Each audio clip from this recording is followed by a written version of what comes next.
racisme, c'est pas bien. Il faut tous se tenir par la main et chanter des chansons. L'amour de l'humanité est notre bien le plus précieux. Bon, maintenant qu'on a dit ça, ceux qui veulent s'en contenter peuvent stopper la vidéo tout de suite et aller chialer ailleurs.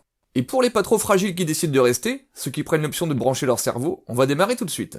Certains antiracistes ont pour habitude d'affirmer que tous les humains sont identiques, et ce quelle que soit la région du monde où ils vivent. Nous sommes tous pareils, les amis. Aucune différence. Sauf que pour soutenir ça, il faut vraiment être le pire des bobos gauchos hippies de merde. Faut vraiment pas être resté longtemps sur les bancs de l'école. Allez, franchement les gars, l'évolution, ça vous dit quelque chose, hein? Darwin, tout ça, là. Oui, tu connais un petit peu? Bah c'est bien, mon con. Tu sais donc que chaque organisme vivant est parfaitement adapté au milieu dans lequel il vit, du fait de la rude sélection qui a eu lieu sur ses ancêtres.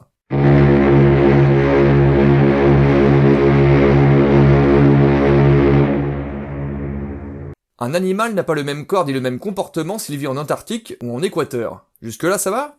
Eh bah dis-toi bien, que ça te plaise ou non, que c'est la même chose pour l'homme. Que l'homme soit un animal comme un autre, ça a quand même du mal à rentrer dans ton petit crâne de piaf, hein. Donc, ouvre grand tes oreilles. Penser que les individus d'une même espèce évolueront de la même façon dans la savane ou sur la glace est une aberration. Faut juste être un simplet pour croire ça.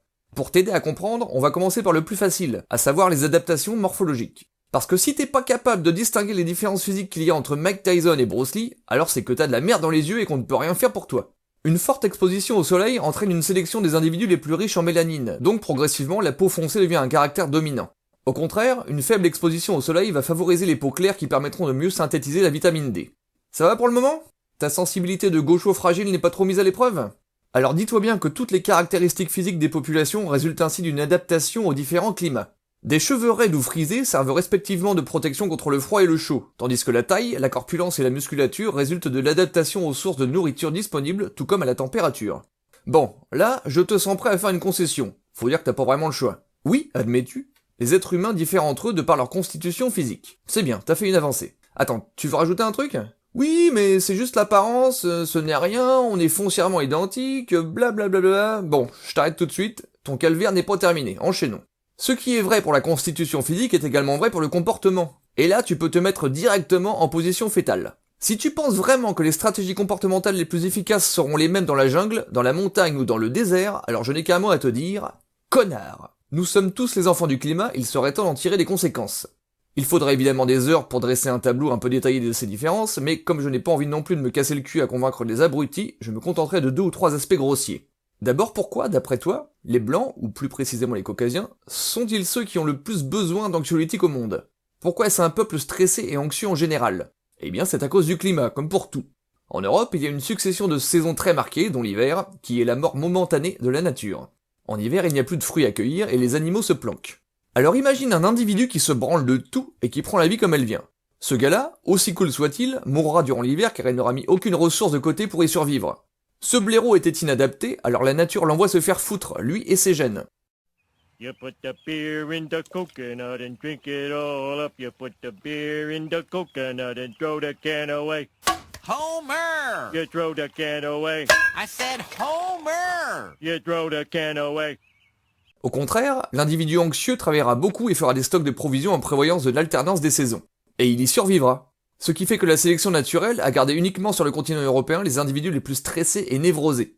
Oui, mais tous les blancs ne sont pas névrosés, super intervention des bilous. Bien sûr qu'il ne s'agit que d'une tendance, on trouve de tout partout. C'est bien pour cela qu'une sélection est possible, car il y a des individus aux caractéristiques différentes.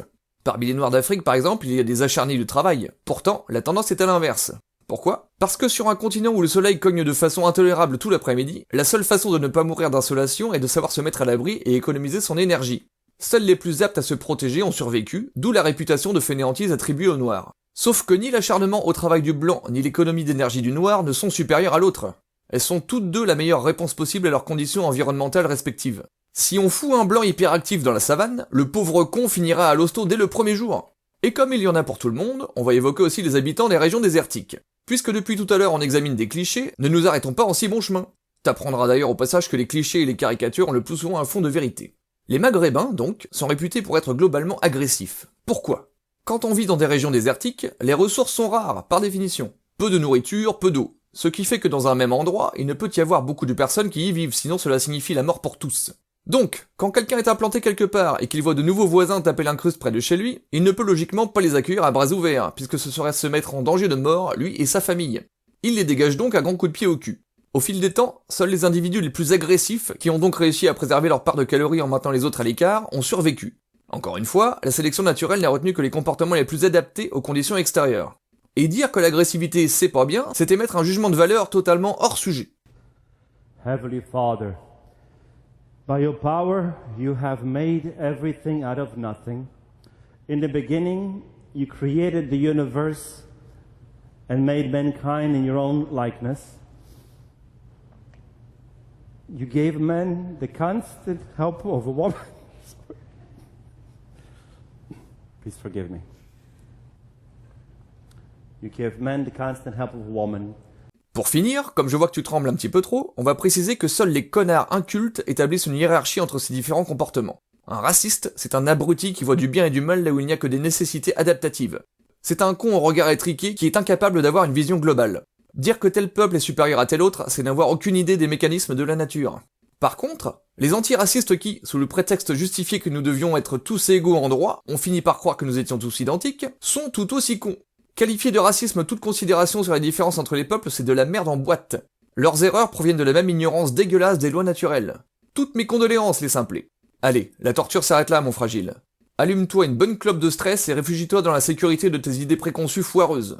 Clique sur le pouce rouge en croyant te venger, écris un commentaire héroïque que je ne lirai pas, et va pleurer dans ton coin avec tes amis qui ont les mêmes opinions d'étudiants attardés que toi.